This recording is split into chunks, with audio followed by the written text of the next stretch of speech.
Hello दोस्तों, आज first top में है और 3-4 दिन पहले से ना वीडियो में ऑडियो गायब था। तो काफ़ी बच्चों ने मुझे मैसेज किया और कुछ ने कमेंट भी किया। तो ऐसा फिर से नहीं होगा, इसकी मैं जो है ना थोड़ा-सा ध्यान रखूँगा, क्योंकि जब मैंने वीडियो जो है एक्सपोर्ट किया तो उसमें सिर्फ वीडियो ओनली था और उसकी वजह से ये सारा जो प्रॉब्लम है वो क्रिएट हुआ। तो इसके बाद जो है वीडियो ऑडियो जो है चेक करके ही मैं अपलोड करूँगा, तो आपको कोई दिक्कत नहीं होगी, इसकी मैं ध्यान रखूँगा। तो पहला जो न्यूज़ है आज का, India vows to safeguard Iran vows to safeguard its nuclear capabilities.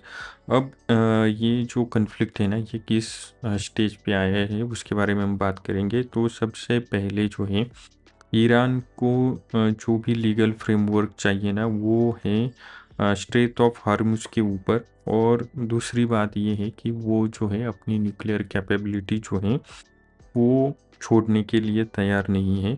और यूएस को वही चाहिए कि आप जो है अपना जो भी न्यूक्लियर प्रोग्राम है वो टोटल बंद करो, उस पर ऑब्जर्वर लगा दो, एनपीटी साइन करो वगैरह, ये सारी चीज़ें बाद में होंगी।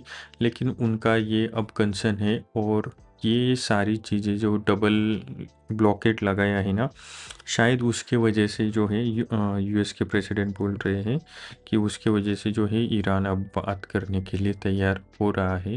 अब हम देखेंगे कि ये कितने दिनों तक चलेगा, क्योंकि जो भी पर्शियन गल्फ है तो वो तो ईरान बिल्कुल अब छोड़ने के लिए तैयार नहीं है और नहीं छोड़ेगा।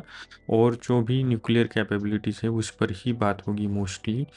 और स्टेट ऑफ हार्मुज़ या पर्शियन गल्फ पर वो अपना जो भी कंट्रोल है वो बना के रखेगा मोस्टली। वो ऐसा बिल्कुल भी नहीं होगा कि वो छोड़ देगा, मतलब जो पहला कंडीशन था वॉर के पहले की जो कंडीशन है वो अब नहीं रहने वाली है। तो ये बात थोड़ा-सा हमें ध्यान में रखकर, मतलब ये जो पॉइंट है ना, एक्चुअल में ऐसा कुछ क्वेश्चन नहीं आता है कि इसने क्या बोला, उसने क्या बोला।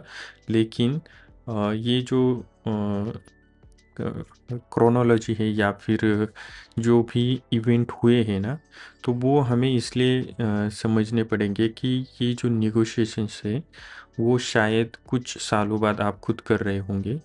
तो उस लिए आपको ये सारी चीज़ें पता होनी चाहिए। और जो आईएफएस में इंटरेस्टेड हैं उन लोगों को ना ये सारा जो स्टेटमेंट वगैरह आता है ना, तो उस पर आप ध्यान रखा करो। अगर आपका फिक्स है, मतलब मुझे इसी सर्विस में जाना है, तो आपके लिए काफ़ी इम्पोर्टेंट ऐसे जो टॉपिक्स आते हैं और कोई वॉर के जब निगोशिएशन चलते हैं ना, तो वो तो आपके लिए पढ़ना काफ़ी इम्पोर्टेंट है। बाकी आईआर के जो स्टूडेंट हैं उनको, उनके लिए जो है ना, ये स्टेटमेंट से ज़्यादा जब ये कन्फ्लिक्ट ख़त्म होगा या फिर उसका कुछ ना कुछ एंड होगा या फिर एंड के पास आएंगे या फिर निगोशिएशंस थोड़ा बहुत ठीक ठाक चलेंगे, तब जाकर हम उसका एनालिसिस करके लिख सकते हैं। तब तक जो है इवेंट को इतना अ, ध्यान मत दो, मतलब हर एक इवेंट आपको पता ही होनी चाहिए, इसकी ज़रूरत नहीं है। ये एक छोटा-सा पिक्चर है। तो first direct train service between Jammu and Srinagar, तो बस ये याद रखो। अब यहाँ पर एक चीज़ आपने देखी होगी शायद, तो एक ट्राइबल जो थे, तो उनकी बहन का मौत डेथ हो गई। और उसके बाद जो है वो जो बैंक वाले हैं उनका कुछ पैसा था बैंक में, वो देने से मना कर रहे थे कि भाई एक तो तुम डेथ सर्टिफिकेट लाओ या फिर कौन है क्या है, ऐसा कुछ बोला होगा। और उस बंदे ने जो है अपनी सिस्टर जो थी उनकी, तो अपनी बहन का जो स्केलेटन था वो ही लेकर गया बैंक में। और उसके बाद सारी जो मशीनरी है वो झाग गई। अब ये जो सिस्टमेटिक फेल्यूर बोल रहे हैं ना, ये आपको हर जगह पे देखने को मिलेगा। पूरे देश में यही कंडीशन है। आपको एक छोटा डॉक्यूमेंट जो आपका हक है उस पर, like birth certificate, death certificate के लिए भी अगर आप अपने ग्राम पंचायत से लेकर म्यूनसिपालिटी में जाओगे ना, तो भी आपको ये सारा चीज़ फेस करना पड़ेगा। आप देख लो, आपके आसपास भी ऐसी बहुत सारी घटना हुई होंगी। अब ये जो है ना गवर्नमेंट का काम है कि इस पर भी गवर्नमेंट पैसे लेती है कि डेथ सर्टिफिकेट के लिए या फिर बर्थ सर्टिफिकेट के लिए किस चीज़ के पैसे लेते हो, ये तो आपका काम है। और अगर सच में देश की जनता की फ़िक्र है ना, तो जब भी ऐसा मौका आता है लाइक डेथ किसी का होता है ना, तो उसको जाकर देना चाहिए या फिर उसको पोस्ट करना चाहिए। पोस्ट के ज़रिए उस तक जो है उसका डेथ सर्टिफिकेट उसको मिलना चाहिए, उसके जो भी फैमिली है उसको वो मिलना चाहिए, उनका वो हक है। ताकि बहुत सारी चीज़ें होती हैं, अभी ये बैंक में कुछ पैसे थे उसके लिए उनको चाहिए थे, ऐसा बहुत सारी चीज़ें होती है जिस जहाँ पर डेथ सर्टिफिकेट कंपलसरी होता है और उसके बिना काम ही नहीं चलता। तो ये सिस्टमेटिक फेल्योर है। आप अब यहाँ पर ये केरला स्टार्स ए सैक्रेड ग्रू रिस्टोरेशन काफ़ी अच्छी बात है। इकोलॉजी और एनवायरनमेंट में आप इसको देखो, पढ़ो। ये जो है ना, कभी आप कुछ केस स्टडी वगैरह आती है ना, तो उस तरीके से इसको देखो। बाकी इस पेज में कुछ नहीं है। ओके, अब ये जो एक न्यूज़ स्पॉटलाइट में ना जो केजरीवाल का एक न्यूज़ आया है, और ये राघव चड्ढा जो है वो अब बीजेपी में चले गए हैं। ओके, तो ये आपको पढ़ने का वैसे ज़रूरत है नहीं। और ये जो भी डिपिक्शन लॉ है, एंटी डिपिक्शन लॉ वगैरह, तो उसके ऊपर भी इसमें कुछ ज़्यादा लिखा हुआ नहीं है। लेकिन अगर आपको थोड़ा पॉलिटिक्स का अगर आइडिया चाहिए कि किस तरीके से लोग जो है पार्टीज बदल बदल रहे हैं या बदलेंगी, ये पहला आदमी या आखिरी आदमी नहीं है, तो वो अगर आपको समझना है तो ये न्यूज़ आर्टिकल पढ़ लेना। बाकी इसकी ज़रूरत नहीं है हमारे एग्ज़ाम पॉइंट व्यू से। अब जीएलपी के हमने पहले भी जो आर्टिकल्स आए थे उस पर भी बहुत सारी बातें की हैं। फिर भी अगर ये जो है ना इसके साइड इफ़ेक्ट काफ़ी हैं, तो ये कितना कारगर है। आपने बहुत सारे सेलिब्रिटीज़ को ना एकदम से पतला होते हुए दिखा होगा। अगर आपका थोड़ा बहुत ध्यान होता है ना, तो कोई काफ़ी अच्छा हेल्दी दिख रहा था, और ये यही ट्रीटमेंट लेते हैं वो कोई और ट्रीटमेंट नहीं है। ये एक्चुअल में कर क्या रहा है ना, आपकी जो भूख होती है ना उसको कम करता है। तो आप खाते कम हो और न्यूट्रिशन कम जाएंगे ना, तो आप इनके चेहरे को देखो, आपको एक अलग टाइप का एक पता लगता है कि इस बंदे ने क्या लिया है। अब फर्स्ट स्टॉप में है, तो उस पर तो वर्कर की बात तो ज़रूर होगी, और इसमें काफ़ी स्ट्रक्चरल शिफ्ट वगैरह पर बात हुई है। और जो नोएडा के जो वर्कर का अभी प्रोटेस्ट चल रहा है ना, तो वो एक आप केस स्टडी की तरह देख सकते हो। ये पूरे देश में है, ऐसा नहीं कि ये सिर्फ नोएडा में है। अगर ये 435 रुपीज़ अगर आप कमा रहे हो, तो उसमें क्या होगा, तो वो भी बात है। और ऐसा नहीं कि वर्कर्स की बहुत सारे और भी प्रोफेशंस है जहाँ पे बिल्कुल भी वेजेस, मतलब ये तो वर्कर का मिनिमम जो वेजेस है ना उससे भी कम वेजेस में लोग काम कर रहे हैं। और ये काफ़ी मतलब बाद में इसका काफ़ी इम्पैक्ट होने वाला है। आज तो ठीक लग रहा है, लेकिन गवर्नमेंट को इस पर ना थोड़ा सा जल्दी कुछ ना कुछ सॉल्यूशन ठीक से निकाल कर उसका इम्प्लीमेंटेशन जो है वो ठीक से होना चाहिए। हमारे पास सॉल्यूशंस तो काफ़ी होते हैं, लेकिन उसका इम्प्लीमेंटेशन ही नहीं होता है। अब यहाँ पर जो है social security code, occupational safety, healthy working conditions, ये सारी चीज़ें इस पर यहाँ पर डिस्कस हुई हैं। आप इसको जो है जो लॉ वगैरह, तो यहाँ पर मुझे नहीं लगता कुछ चेंज होगा वगैरह, क्योंकि इन्होंने तो काफ़ी मतलब जो भी वर्कर्स थे उनकी पहले बातें इतना वो इम्पोर्टेंट इसलिए थे कि उनकी यूनियंस काफ़ी स्ट्रॉन्ग थी। लेकिन आपको अभी कोई यूनियन का नाम आपको दिखाई भी नहीं देगा कि ये यूनियन है और ये काफ़ी अच्छा काम कर रही वगैरह। या फिर यूनियन के लीडर का भी आप सोच लो कि कोई यूनियन लीडर आपके आसपास आपको मालूम है क्या, ये काफ़ी अच्छा काम कर रहे हैं। तो ये लोग जो है थोड़ा सा इस वजह से इनकी बात जो है गवर्नमेंट तक कम पहुंचती है, because of lack of unity. Okay, तो India spirit beyond the diary, dairy rate line. अब ये तो हमें करना ही पड़ेगा, क्योंकि अभी जो NPT okay NPT sorry, free trade agreement जो न्यूजीलैंड के साथ हुआ है, उसमें से ना जो भी डेयरी प्रोडक्ट वगैरह थे उसको एक्सक्लूड किया गया है, और एक्सक्लूड करना ही पड़ेगा क्योंकि हमारा जो भी फार्मर्स सेक्शन जो भी है ना, वो आधा डेयरी पर ही जो है रिलाई करता है, और उनका डे टू डे लाइफ में जो भी उनके पैसे थोड़ा बहुत वो कमा पा रहे हैं ना, तो वो इसी वजह से है। अगर या इस सेक्टर में अगर आप बाहर से दूध वगैरह सारी चीज़ें लोगे ना, तो ये मतलब फार्मर की आपको मतलब कमर तोड़ने की जैसी बात होगी, और फिर जो अनरेस्ट होगा ना, उससे कोई पॉलिटिकल पार्टी ना पंगा लेने से डरती है। अब क्या होगा, ये न्यूजीलैंड के साथ हुआ है, लेकिन यूएस के साथ क्या डील चल रही ना उसका अभी कुछ पता नहीं है। तो वो जब आएगा सारा ड्राफ्ट वगैरह, तो पता चलेगा कि क्या हुआ है। तो ये आर्टिकल पढ़ लो, और हम हमेशा जो है डेयरी या फिर एग्रीकल्चर को जो भी हमारी ट्रेड एग्रीमेंट होती है, फ्री ट्रेड एग्रीमेंट होगी या जो भी इंपोर्ट होगा, तो हम इस सारी चीज़ों से दूर ही रहते हैं और दूर ही रहना चाहिए। अगले बहुत सारे सालों तक यही अगर स्ट्रैटेजी रही, तभी जाकर जो है फार्मर्स का हालत थोड़ा बहुत सुधर सकता है, नहीं तो काफ़ी बुरी हालत आज भी है। इसकी ज़रूरत नहीं है, ठीक है। अब ये पीआई जुरिस्डिक्शन ना रिकंसिडर किया जा रहा है, ओके, ये पढ़ लो। इसका मुझे कुछ ज़्यादा ऐसा इम्पैक्ट नहीं लग रहा है। एक क्वेश्चन इस पर आएंगे या नहीं पता नहीं, और ये थोड़ा सा मुझे पॉलिटिकल भी लग रहा है ये news. How is the next UN chief being chosen. अब यहाँ पर अगर आपने इकोनॉमी पढ़ा है, इकोनॉमी ये सारी चीज़ें जो है ना, मतलब ये इनको कैसे इनका इलेक्शन कैसे होता है वगैरह वगैरह, पर आपको मैं बता देता हूँ, ये सारा पॉलिटिकल गेम होता है। यूएस ही इसको मोस्टली जो है गवर्न करता है, और वही चूज करता है कि किसको जो है बनाना है।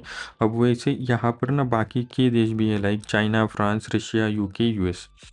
अब ये जो है यही डिसाइड करेंगे, और ये रोटेशन में कर देते, कभी आपका कभी मेरा, ऐसा तरीके से ये सारी चलती हैं। लेकिन अगर आपको क्वेश्चन पूछा जाएगा तो आपको ना इसका जो फ्रेमवर्क है वो थोड़ा सा मालूम होना चाहिए। इसका इकोनॉमी के बुक में एक पूरा चैप्टर है, तो वो चैप्टर ठीक से पढ़ लेना, यहाँ से आपको वो सारी चीज़ें नहीं देखने को मिलेगी।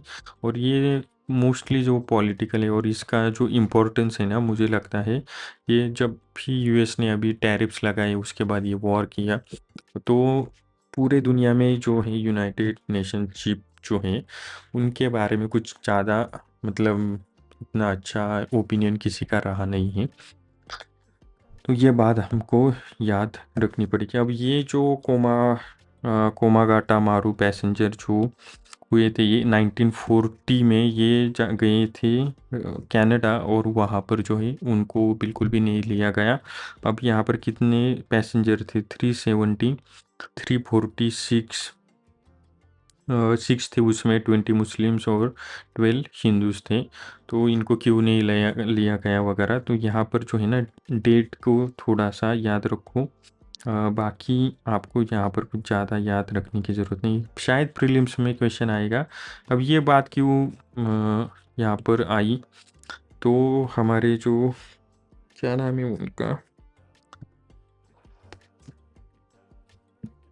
ओके, दिलजीत दोसांझ जो हैं वो गए टू नाइट शो, मतलब वो जो जिम्मी फैलन का शो है उसमें गए, और वहाँ पर उन्होंने ये बात की, तो ये इसकी न्यूज़ बन गई। अब इस पे आपको जो डेट है ना, तो बस वो डेट याद रखो, शायद प्रीलिम्स में इस पर क्वेश्चन आ सकता है कि वो कि कौन से दिन जो है वहाँ पर पहुँचे।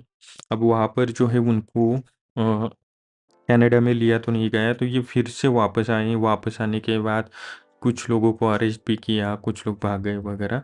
तो ये आप न्यूज़ पढ़ लो, और ये जो डेट वगैरह है तो ये डेट आप याद रखो कि May 23, 1947, Vancouver Barrett inlet, okay. तो यही बात है।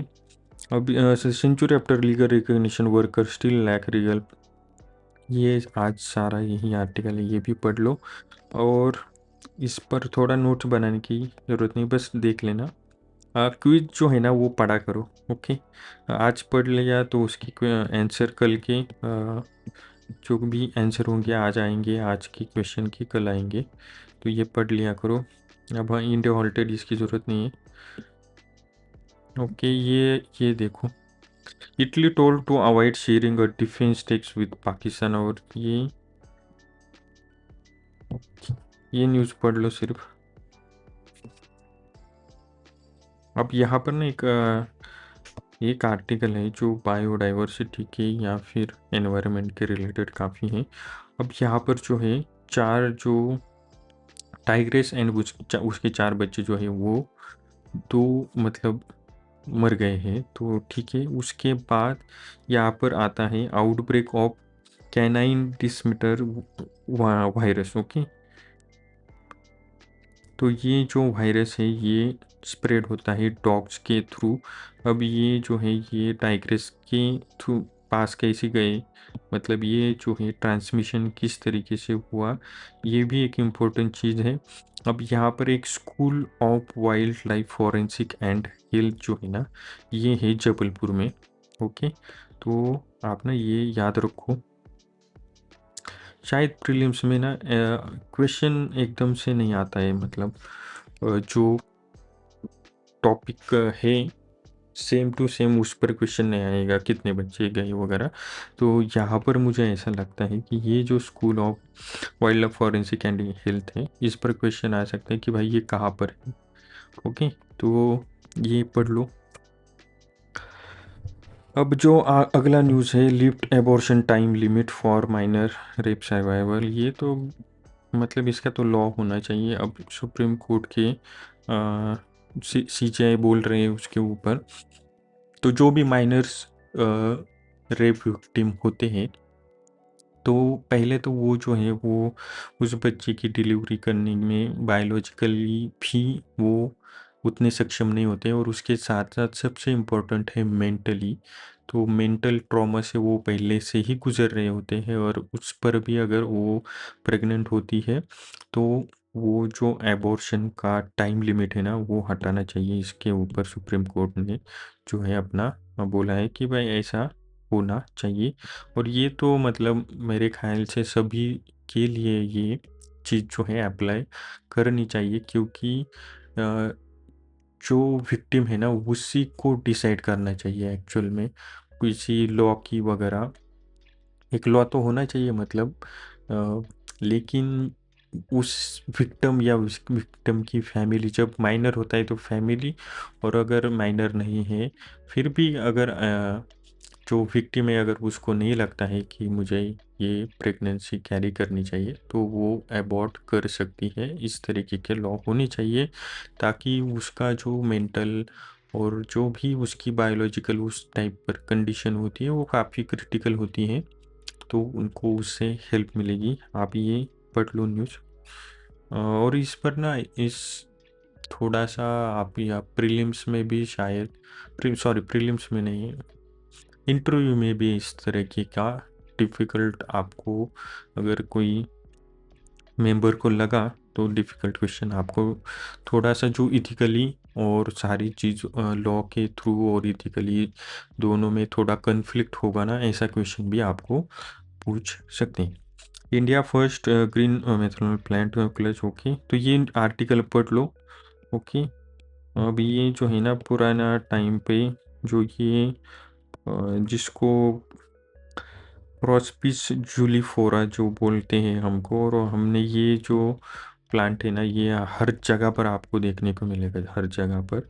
तो इसके थ्रू जो है मरीन फ्यूल बनाने की कोशिश करेंगे, in fission feed into marine fuel, तो अच्छी बात है।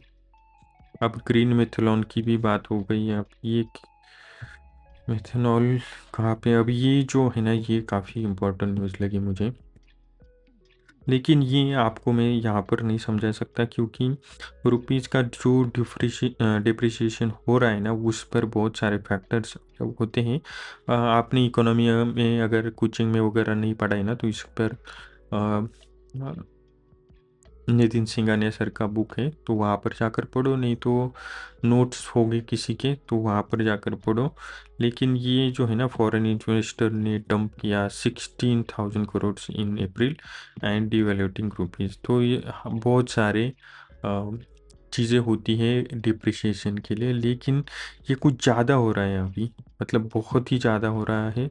आप यहाँ पर देख सकते हो कि 94 तक जाए, 95 अगर कीमत है, तो बहुत सारी चीज़ों को ऊपर जो है सारे गवर्नमेंट ने और आरबीआई ने सब ने मिलकर जो है इसका कुछ ना कुछ सॉल्यूशन निकालना चाहिए और जल्दी से निकालना चाहिए। अब वर्ल्ड न्यूज़ में क्या है, तो Zelensky UA troops deployment Europe also in US interest. Okay, China finance minister says Taiwan is the biggest risk point, Mamata ने कॉल्स किंग। ओके, इसकी ज़रूरत नहीं, ये 3 पढ़ो।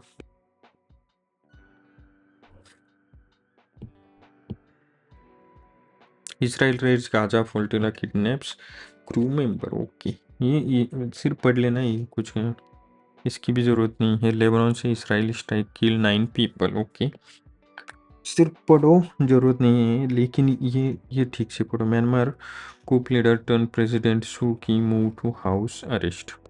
इसको इतने बार जो है जेल में डाला है ना, ये जेल में है या बाहर पता ही नहीं चलता, इतनी बार जेल में गई है, तो ये पढ़ लेना। छोड़ दो ये।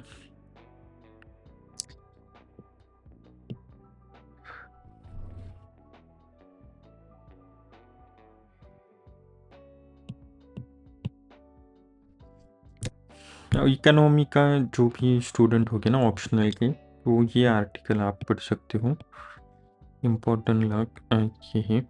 अब हिंदू का एडिटोरियल तो हमने देखा था, एक्सप्रेस का देखते हैं। लाइकली बिलो नॉर्मल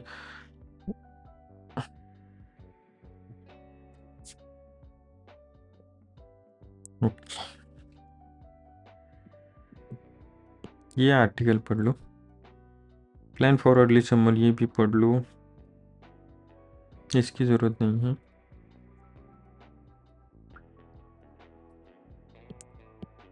यहाँ पर ना डेटा देते हैं ना, ये डेटा, लेकिन इसका कुछ ज़्यादा यूज नहीं कर सकते हम अभी तो। ओके, ये आर्टिकल भी पढ़ लो। पॉलिटी वाले, पॉलिटी में ये क्वेश्चन आ सकता है, पॉल साइंस वाले बच्चों के लिए तो इम्पोर्टेंट है, दोनों भी ये पढ़ लो। बस आज के लिए बस इतना ही। एक्सप्रेस के जो आर्टिकल्स हैं ना, वो मैं ज़्यादा डिस्कस इसलिए नहीं करता कि बहुत ज़्यादा थोड़ा ही हो जाता है, ऐसा मुझे लगता है। एक ही दिन में अगर आप इतना सारा पढ़ोगे तो मे बी आप थोड़ा सा ना बर्नआउट फील करोगे, क्योंकि बस न्यूज़पेपर ही पढ़ना इम्पोर्टेंट नहीं है, अपना सिलेबस भी कंप्लीट करना इम्पोर्टेंट होता है। और सिलेबस जो है ना, वो आप अगर सिलेबस और न्यूज़पेपर को क्लब करोगे ना, तो जल्दी से आपका पूरा सिलेबस कंप्लीट होता है। लाइक अगर आप आज रूपी डिप्रिसिएशन के बारे में आर्टिकल आया था, तो उसी टाइम पर अगर आप इकोनॉमी का बुक खोलोगे और वो टॉपिक अगर पूरा पढ़ लोगे ना, तो आपको पूरी तरीके से समझ आएगा। नहीं समझ आएगा तो अपनी टीचर से ज़रूर पूछ लो। अब मैं इतना मतलब न्यूज़पेपर में जो एडिटोरियल आर्टिकल्स आते हैं, न्यूज़ आती हैं, उसमें जो है हर एक टॉपिक का जो बेस है, मतलब रुपी डिप्रिसिएशन क्या है, कैसे होगा, क्या कैसे कम कर सकते हैं वगैरह, तो ये सारी चीज़ें जो है यहाँ पर डिस्कस करने में बहुत टाइम लगेगा, तो इसकी वजह से मैं नहीं लेता हूँ ये सारी चीज़ें। इतना अगर आप हर रोज़, और होता ये है कि जिन लोगों का ये सिलेबस कंप्लीट हुआ है ना, तो उनके लिए भी ये टाइम वेस्ट है एक्चुअल में। तो आपको ये जो है अपने टीचर से पूछो, उनसे आप डिटेल में ठीक से नोट्स बना के रखो। अगर कोई प्रॉब्लम आती है या फिर कुछ भी दिक्कत आती है तो कमेंट में लिख लिख देना, मैं उसका आंसर दूसरे दिन के वीडियो के एंडिंग में दूंगा। ये बात मैं पहले भी बोल चुका हूँ, अभी भी बोलता हूँ। अब बाकी जो भी प्रीलिम्स देने वाले हैं, तो उनके लिए तो अभी ये नहीं भी पढ़ोगे न्यूज़पेपर, तो भी उनके लिए एक्सक्यूज़ है। आप सिर्फ प्रीलिम्स पे ध्यान दो, और ये मंथ में जो भी कुछ हुआ ना, उसका प्रीलिम्स के रिलेटेड भी क्वेश्चन आते हैं। ऐसा बिल्कुल भी मत समझना कि अभी तो महीना ही हो रह गया है तो क्वेश्चन पेपर शायद रेडी हो गया, ऐसा नहीं होगा। शायद ये महीने का भी एक आधा क्वेश्चन आ सकता है। ऐसा कोई यूपीएससी बहुत ही अनप्रेडिक्ट एग्ज़ाम है, तो आपको वो भी आ सकता है। लेकिन अगर आप अगले साल के लिए रेडी हो रहे हो ना, तो अपना टाइम टेबल वगैरह जो है वो ठीक से बना लो अभी से। तो 1 साल रह गया है, ओके। 1 साल ही पकड़ के चलो, ऐसा समझो कि अगले 1 मई को ही एग्ज़ाम है। ऐसा नहीं होगा जून के फर्स्ट वीक या मई के लास्ट वीक में एग्ज़ाम होगा। तो उसी हिसाब से अपना टाइम टेबल जो है बना लो। पहले अपना ऑप्शनल सब्जेक्ट है वो चूज़ कर लो।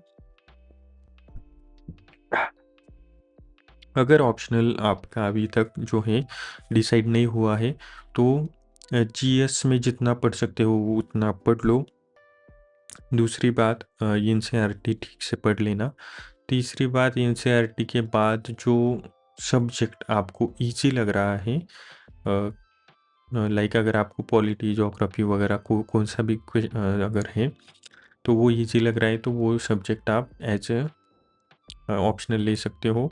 तीसरी बात, आपका ग्रेजुएशन ही उसी सब्जेक्ट में हुआ है तो कोई बात नहीं, फिर वो आपको इजी ही जाएगा। लेकिन बहुत जो स्पेसिफिक अगर कोई डॉक्टर है, तो वो अगर आपने मेडिकल का कोई जो भी ऑप्शनल लेके, तो उसका जो मटेरियल वगैरह है ना वो बिल्कुल भी नहीं मिलेगा आपको। एक तो आपको आपके सीनियर से बात करना पड़ेगा जिसने वही ऑप्शनल देके एग्ज़ाम दिया है और वो पास भी हुआ है। तो ऐसा अगर कोई आपको पुराना स्टूडेंट मिलता है तो उससे जाकर बात करो, नहीं तो ज़्यादा रिस्क ना लेते हुए जो कॉमन सब्जेक्ट हैं जिसका स्टडी मटेरियल अवेलेबल है वही लेना। मैं उस सब्जेक्ट में काफ़ी अच्छा हूँ ये कहकर वो सब्जेक्ट बिल्कुल भी मत लेना अगर वो काफ़ी स्पेसिफिक है। ऐसा नहीं, अगर आप इकोनॉमी लेना चाहते हो या फिर पॉल साइंस अगर आपका ऑप्शनल था, तो सॉरी आपकी ग्रेजुएशन उसमें हुई है, या फिर ज्योग्राफी वगैरह, तो ये इसका ना बहुत सारा मटेरियल आपको मिलता है। बहुत इतना मटेरियल मिलता है कि आपको चूज़ करना पड़ेगा क्या पढूँ क्या ना पढूँ। लेकिन आप इंजीनियर की स्टूडेंट हो या फिर मेडिकल में हो या फिर कोई बहुत सारा लाइक जियोलॉजी है या फिर ऐसा बहुत सारे कम सब्जेक्ट हैं, उनका मटेरियल ना इजीली अवेलेबल नहीं होता। और दूसरा, जो आपका रिसोर्स पर्सन है, लाइक जो आपका ऑप्शनल आप किससे जाकर पढ़ोगे, मतलब आप पढ़ लोगे लेकिन अगर आपको लगा कि मैंने इसका आंसर लिखा है तो वो जो आंसर है वो आप किससे जाकर चेक करवाओगे, तो वो बताएगा ना कि आपने ये सही लिखा है, गलत लिखा है, या फिर इसमें अभी इम्प्रूवमेंट है। तो ऐसा आदमी भी आपके लाइफ में होना चाहिए।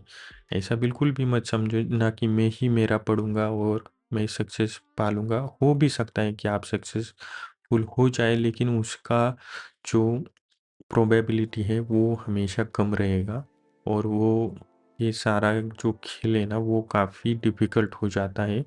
तो ऑप्शनल चूज करने से पहले काफ़ी अच्छे से समझ लेना, और जो भी ऑप्शनल आप चूज करोगे उसका प्रीलिम्स, सॉरी उसके जो भी सिलेबस है वो सिलेबस लेकर बैठो।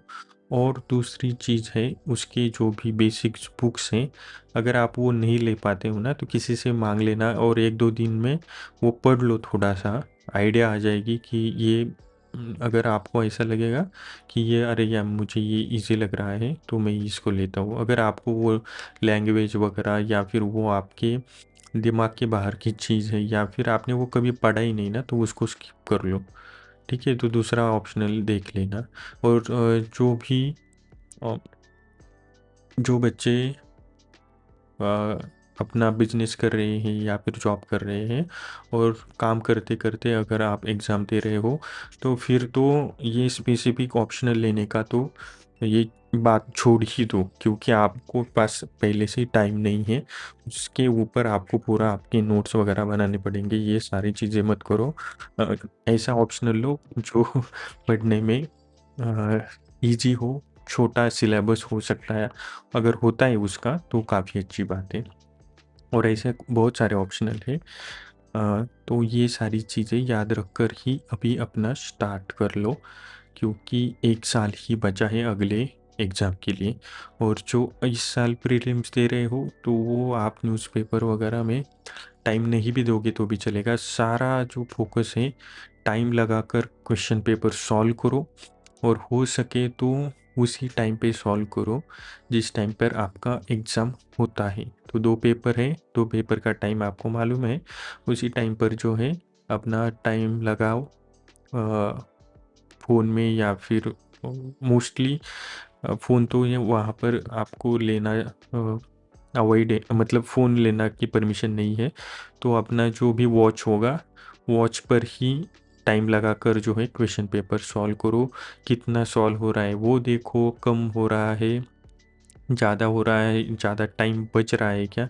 टाइम बचेगा ही नहीं, ये तो बहुत कम होगा। लेकिन आप कितना क्वेश्चन को स्किप कर रहे हो, और जो क्वेश्चन आंसर दे रहे हो उसमें से कितने जो है करेक्ट आ रहे हैं, कितना मार्क नेगेटिव में जा रहा है, ये सारा जो एनालिसिस है अगले 1 महीना आपको ये करना है। 1 महीना भी नहीं रह गया है, 3 हफ्ता है, 3 हफ्ते यही करो ठीक से। और अपना माइंड को फ्रेश रखा करो, थोड़ा सा एक्सरसाइज वगैरह करो। और काफ़ी गर्मी है, पानी पी भरपूर पानी पियो। डिहाइड्रेशन के शिकार बिल्कुल भी मत बनना। जब पेपर के लिए जाओगे एग्ज़ाम के दिन भी 2 बॉटल लेके जाओ। आपको ठंडा पानी पसंद है तो उस तरीके के बॉटल लेके जाना, लेकिन दिमाग को और बॉडी को ठंडा रखो ताकि आपको कुछ प्रॉब्लम ना आए। कुछ भी प्रॉब्लम्स हो तो कमेंट सेक्शन में डाल देना, कल बात करेंगे। चलो।